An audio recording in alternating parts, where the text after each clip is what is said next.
Timothy's time to take over.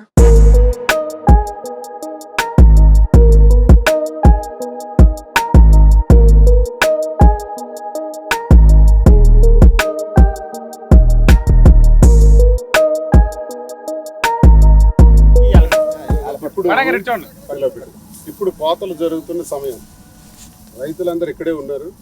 ఒకసారి నూర్పు కూడా జరుగుతుంది. నూర్పు జరుగుతున్న ఈ సందర్భంలో, కోతలు జరుగుతున్న సందర్భంలో నేను అన్నటువంటి మాటలు ఎంతవరకు నిజమో రైతుల్ని ఒకసారి అడుగుతాం. ఈరోజు జిల్లాలో రైతాంగానికి జరుగుతున్నటువంటి అన్యాయం, రాష్ట్రంలో కూడా రైతులకు నడ్డి విరగ్గొట్టింది ప్రభుత్వం, కూటమి ప్రభుత్వం. రైతులకు జరుగుతున్న అన్యాయాల్ని స్వయంగా చూద్దామని నేను ఒక పొలానికి రావడం జరిగింది. గడిచిన ప్రభుత్వ హయాంలో జగనన్న నాయకత్వంలో ప్రతి ఎకరాకు కూడా 596 రూపాయలు ఇన్సూరెన్స్ కట్టి, ప్రతి రైతు భరోసా కేంద్రం ద్వారా 13,500 రూపాయలు రైతుకి ఆర్థిక సహాయాన్ని అందజేసి, ప్రతి రైతుకు కావలసిన ఎరువులు, విత్తనాలు, పురుగు మందుల్ని కియాస్కో ద్వారా నమోదు చేసుకొని, ఆ ఇండియన్ టెంట్ అంతటినీ రప్పించుకొని రైతుకు సకాలంలో కూడా అందజేసి, పండించిన పంటకి ఈ సమయానికల్లా గిట్టుబాటు ధరలు ప్రకటించి, ఆ గిట్టుబాటు ధరలు ప్రకటించిన తర్వాత మరి అగ్రికల్చరల్ ఆఫీసర్ కానీ, విలేజ్ అగ్రికల్చరల్ అసిస్టెంట్ కానీ సచివాలయం నుంచి స్వయంగా కళ్ళానికి కానీ పొలానికి కానీ వెళ్ళి ఆ ధాన్యాన్ని టెస్ట్ చేసి, మాయిశ్చర్ టెస్ట్ చేసి 17 లోపు మాయిశ్చర్ టెస్ట్ ఉంటే ఆ ధాన్యాన్ని అంతటిని కూడా ప్రభుత్వ ధర ఎంతైతే ప్రకటించిందో ఆ ధర ఆ బిల్ పైన వేసి, దానికి జిఎల్టీ కూడా, గోనె సంచులు, లేబరు, ట్రాన్స్పోర్ట్ ఛార్జెస్ కూడా యాడ్ చేసి, ఆ ధాన్యానికి ఒక స్లిప్ రైతుకి అందించి, అక్కడ కొద్ది రోజుల్లోనే, వారం రోజుల్లోనే రైతు అకౌంట్లోకి నేరుగా డబ్బులు వేసే విధానం. ఆ ధాన్యాన్ని ఆ సచివాలయానికి చెందిన విఆర్ఓ రైస్ మిల్లుకి తీసుకెళ్ళిపోయే విధానం. రైతుకు రైస్ మిల్లుకి సంబంధం లేదు. ధాన్యాన్ని నమ్ముకునేటటువంటి విషయంలో రైతుకి ఏ ఇబ్బంది లేదు.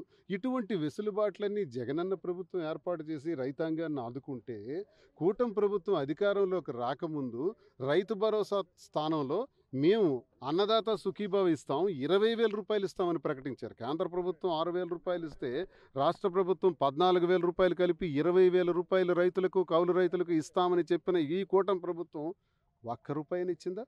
ఒక్క రైతుకైనా ఇచ్చారా? అసలు బడ్జెట్లో ఎలకేషన్ పెట్టారా? సమావేశాల్లో ఎక్కడైనా చర్చ జరిగిందా? సూపర్ 6లో చెప్పిన మాట ప్రకారం రైతులకు అది ఇచ్చారా? లేదు. పోనీ రైతులకు ఇన్సూరెన్స్ కడతా ఉన్నారు. 1800 కోట్ల రూపాయలు ఖరీఫ్కి, రబీకి కలిపి కట్టాలి. 1800 కోట్లలో ఖరీఫ్ కోసమే మాత్రమే 1000 కోట్లు కట్టారు. ఇంకా 800 కోట్లు కట్టలేదు. అంటే రబీ పంటకి ఇన్సూరెన్స్ ఇవ్వరా? ఒకవేళ మీరు ఇవ్వకపోతే, మీరు కట్టలేదన్న విషయం రైతులకు తెలుసా? చెప్పారా? ఒకవేళ రైతుకు తెలియకపోతే, తన సొంతంగానైనా సరే కట్టకపోతే మరి ఇన్సూరెన్స్ వచ్చే అవకాశం ఉందా? ఇది మోసం కాదా? ఇది దగా కాదా? ప్రజలకు మోసం చేసి, సరే ఈరోజు పొలానికే నేను వచ్చాను, మీరు గిట్టుబాటు ధర 100 కేజీల బస్తాకి 2,300 1840 రూపాయలు, 80 కేజీల బస్తాకని ప్రకటించిన మీరు, ఈరోజు రైతు దగ్గరికి నేను వచ్చి అడిగాను, ఏమా మీకు ఎరువులు, విత్తనాలు, పురుగు మందులు అందాయా? అందలేదు. మరి మీకు అన్నదాత సుఖీభావ 20,000 ఇచ్చారా? ఇవ్వలేదు. మరి మీరు గిట్టుబాటు ధర మీకు అందే పరిస్థితి ఉందా? లేదు. చూడండి, అక్కడ ఒక పొలంలో నేనే వెళ్ళి కోతలు కోసాను, చూశాను రైతులతో పాటు. అక్కడే నూర్పు జరుగుతుంది. నూర్పుతో పాటు ధాన్యాన్ని తెచ్చి ఇక్కడ కుప్ప పోశారు. ఈ ధాన్యం ఏం చేయాలా? నిన్న కలెక్టర్ గారు అనౌన్స్ చేశాడు, మంత్రి అచ్చెన్నాయుడు కూడా అనౌన్స్ చేశాడు, 12, 13 తారీఖులకు తుఫాను వస్తుంది, అంతకుముందు ఏదైతే కోతలు కోసారో ఆ ధాన్యం ఏదైతే పొలాల్లోకి వచ్చిందో అది కొనుగోలు చేస్తామన్నారు. చేశారా? ఈ ధాన్యానికి ఏం సమాధానం చెప్తారు? ఇలాగ ప్రతి గ్రామంలో కూడా కుప్పలు ధాన్యపు రాసులు ఉన్నాయే. మరి తుఫాను వస్తే పోవా? పరదాలు ఇస్తున్నారా? టార్పాలిన్స్ ఇస్తున్నారా? ఈ ధాన్యాన్ని ఎక్కడ పెట్టాలి? ఒకవేళ ఇవి టార్పాలిన్స్ ఇవ్వలేకపోతే సురక్షిత ప్రాంతాలకి ధాన్యాన్ని తరలిస్తామని చెప్పారు కదా కలెక్టర్ గారు. ఆకాశం చూస్తే మేఘవృతం అయింది. మరి మీరే చెప్తున్నారు తుఫాన్లు వస్తాయని. మరి ధాన్యాన్ని ఎక్కడ పెట్టుకోవాలి? ఈ రైతు ఆత్మహత్య చేసుకోవాలా? ఈ రైతు ఏం చేయాలి? నేను ప్రశ్నిస్తున్నాను. ఈ ధాన్యాన్ని ఎక్కడికి తీసుకుపోవాలి? ఇంతవరకు గిట్టుబాటు ధరలకు సంబంధించి మీరు ఏ మాట ఆడలేదు. నేను విచిత్రంగా ఓ రైతుని అడిగాను, ఈ రైతుని, ధాన్యం కుప్ప పోగున్నటువంటి రైతుని అడిగాను, నీవెంతకు అమ్మబోతున్నావో తెలుసా? అసలు నీ గిట్టుబాటు ధర తెలుసా అంటే, నాకు తెలియదు బాబు అని చెప్పాడు. 2,300 100 కేజీల బస్తాకని, 80 కేజీలకు 1840 రూపాయలు అని ప్రకటించారు నాయన అని చెప్పాను. మాకు తెలియదు సార్, మాకు 1400 రూపాయలు ఇస్తామంటున్నారు సార్. ఎవరు ఇస్తామన్నారు? దళారి అంట. ఈ దళారి ఎవరు? స్వయాన అచ్చెన్నాయుడికే ఈ జిల్లాలో రైస్ మిల్ ఉంది, అచ్చెన్నాయుడికే గోడౌన్ ఉంది. కలెక్టర్ గారు నిన్న చాలా గొప్పగా ఒక ప్రారంభోత్సవం చేశారు. సిఎంఆర్ పర్మిషను అచ్చెన్నాయుడు తాలూకా స్వంత మిల్లుకి, స్వంత గోడౌన్‌కి 3,30,000 టన్నులకు అవకాశం ఇచ్చారు. ఈ రాష్ట్రంలో ఈ జిల్లాలో 14 ఇంకా గోడౌన్స్ ఉంటే, ఆ 14 గోడౌన్స్‌కి కూడా నిమ్మాడ గోడౌన్ నుంచే ఎళ్ళాలి. అంటే ఏసీకే అంటే 580 బస్తాలు. 580 బస్తాలు ఒక ఏసీకేకి రూ. 6,000 సమర్పించుకోవాలి నిమ్మాడ ఎళ్ళంగానే. ఏంటి దారుణం! గిట్టుబాటు ధర లేదు. రూ. 1,400 రైతుకొస్తుంది. రూ. 440 100కి 80 కేజీలైతే 100 కేజీలైతే ఒక రూ. 700 దోపిడీ చేసేస్తున్నారు. అది మీ జేబుల్లోకి వస్తుంది. ఈరోజు రైతు నడ్డి విరగ్గొట్టారు. నాశనం చేశారు. గిట్టుబాటు ధర ఇవ్వకపోతే 1,400 ఇస్తే రైతు ఎలా బ్రతకాలని అడుగుతున్నాను. కనీసం సహాయకారం కూడా లేదే. రైతాంగం సర్వనాశనం చేశారే. ఈ జిల్లాకి టెక్కల్ నియోజకవర్గంలో నేను తిరుగుతున్నాను. టెక్కల్ నియోజకవర్గానికి చెందినటువంటి ఈ ప్రాంతంలో మరి ఇక్కడే ఎమ్మెల్యేగా, ఇక్కడే మంత్రిగా వెలగబడుతున్నటువంటి అచ్చెన్నాయుడు నియోజకవర్గంలో ఈ పరిస్థితి జరిగితే మరి రాష్ట్రంలో ఎలా ఉంది? రాష్ట్ర ప్రజలందరూ, రాష్ట్ర రైతుల తరఫున కూడా నేను మాట్లాడుతున్నా. నేను ఒక ఎమ్మెల్సీగా ప్రశ్నిస్తున్నాను ఈ ప్రభుత్వానికి. మీరేం చేయబోతున్నారు?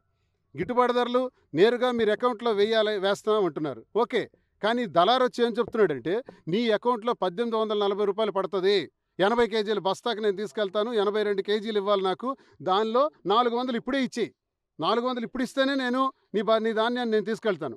అలాగే మరి 100 కేజీల ధాన్యం బస్తా కూడా 500 ఇచ్చేయి, ఇస్తేనే నేను నీకు డబ్బులు, నీ ధాన్యాన్ని నేను తీసుకెళ్తాను అంటున్నాడు. అసలు దళారీ ఎవడు తీసుకెళ్ళడానికి? ప్రభుత్వం ఏం చేస్తుంది? గాడిదలకు వస్తుందా? ప్రభుత్వం కదా ఈ ధాన్యం తీసుకెళ్ళాలి. ఇదివరకు జగనన్న ప్రభుత్వంలో వీఆర్ఓ కదా తీసుకెళ్లేవారు. మరి రెవెన్యూ వాళ్ళు ధాన్యం తరలించరా? దళారీ ఎందుకు వ్యవస్థ తీసుకొస్తున్నారు? దళారీల ద్వారా మళ్ళీ రైస్ మిల్లర్సు, దళారీలు బాగా జోబులు నింపుకోవడానికి మళ్ళీ దళారీ సిస్టమ్ అన్నది ప్రారంభమైపోయింది. దళారీ వ్యవస్థ రైతులు నడ్డి విరగొడుతుంది, రైతులకు నాశనం చేస్తుంది. అది సమూలంగా నాశనం చేయాలని, తప్పించాలని జగనన్న ఆలోచిస్తే మళ్ళీ వ్యవస్థ అధికారంలోకి వచ్చింది. ఈరోజు రైతులకు అన్యాయం జరుగుతుంది. నేను తీవ్ర ఆవేదనకు రైతుల తరఫున నేను గురవుతున్నాను. నేను ఒకటే తెలియజేస్తున్నాను, ప్రతి ధాన్యపు గింజ కూడా ఈ ప్రభుత్వం సేకరించకపోతే, ఉదాహరణకి ఈ జిల్లాలో 10 లక్షల టన్నులు పంట పండింది అంటే ఎకరాకి 40 బస్తాల వరకు ఇంచుమించుగా బాగా పంట పండింది విస్తారంగా. పండిన పంటను 10 లక్షల టన్నులు టార్గెట్ ఉంటే, మీరు ప్రొక్యూర్మెంట్ 5 లక్షల టన్నులు చేస్తామని నిన్న మనోహర్ వచ్చి ప్రకటిస్తే మంత్రి గారు, మరి మిగతా 5 లక్షల టన్నులు ఏం చేయాలా?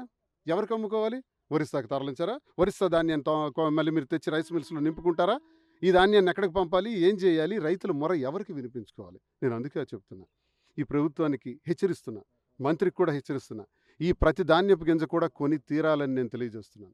కొనకపోతే ఇలాగే కళ్ళాల్లో తిరుగుతాను, ఇలాగే పొలాల్లో తిరుగుతాను, తిరిగి ఆ ధాన్యపు గింజలు కొన్నారా లేదో చూస్తాను, కొనకపోతే రైతుల తరఫున ముందడుగేస్తాను, అవసరమైతే ఉద్యమమే చేస్తానని హెచ్చరిస్తున్నాను ప్రభుత్వాన్ని.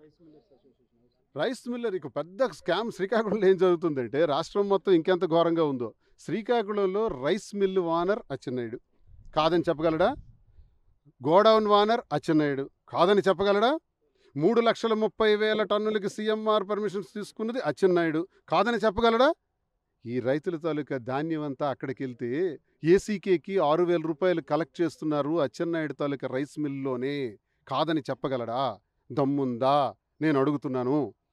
మరి 5,000-6,000 రూపాయలు ఎందుకు నీకు ఇవ్వాలి? ఏసీకే కంటే 580 బస్తాలు ఇంచుమించు నీకెందుకు ఇవ్వాలి? అంటే నీ స్వంత రైస్ మిల్లుకి, నీ స్వంత గోడౌన్స్కి ప్రభుత్వ అధికారాన్ని దుర్వినియోగపరుస్తూ ఈ ధాన్యాన్ని అంతటిని నీ రైస్ మిల్లుకి రప్పించుకొని అక్కడి నుంచి మిగతా గోడౌన్స్కి ధాన్యం వెళ్ళేటట్టు చేసి ప్రతి ధాన్యపు గింజ మీద కూడా సెస్ కలెక్షన్ చేస్తున్నావే, అచ్చెన్నాయుడు సెస్ కలెక్ట్ చేస్తున్నావే. ఇది దుర్మార్గం కాదా? రైతులకి హింసించడం కాదా? ఇది నిజం కాదా? నేను చెప్పిన మాటలు అబద్ధాలు అని నువ్వు చెప్పగలవా? రుజువు సాక్ష్యాలతో సహా కూడా నేను చెప్పడానికి నా దగ్గర డాక్యుమెంట్స్ కూడా ఉన్నాయి. ఆ రైస్ మిల్లు మీదని, ఆ గోడౌన్ మీదని, ఇవన్నీ మా దగ్గర సాక్ష్యాలు ఉన్నాయి. ఇంకా నేను తీస్తే బాగా తవ్వి తీయగలను. కానీ ఇవన్నీ నాకు ఇప్పుడు అనవసరం. రైతుల తరఫున నేను మాట్లాడుతున్నాను. రైతులకు మీరు స్పష్టంగా ప్రతి ధాన్యపు గింజ కొనే విధంగా ఏర్పాట్లు చేయాలని ప్రభుత్వాన్ని కోరుతున్నాను. లేదంటే ఇది ఉద్యమ రూపం దాల్చుతుందని రైతుల తరఫున నేను తెలియజేస్తూ ఈ అచ్చెన్నాయుడు వ్యవసాయ శాఖ మంత్రికి ముందుగా హెచ్చరిస్తున్నాను. ఇప్పుడు మన ఎమ్మెల్సీ దువ్వాడ శ్రీనివాస్ గారు ఏ ప్రశ్నలు అయితే ప్రభుత్వానికి అడిగారో ఖచ్చితంగా ప్రభుత్వం ఈ ప్రశ్నలన్నిటికీ సమాధానం ఇవ్వాలని నేను కోరుకుంటున్నాను. ఖచ్చితంగా రైతులకి న్యాయం జరగాలని, మా వైఎస్ఆర్సీపీ గవర్నమెంట్ ఉన్నప్పుడు రైతులకి న్యాయం జరిగేది. ఇప్పుడు కూడా అదే న్యాయం రైతులు జరగాలని కోరుకుంటున్నాను.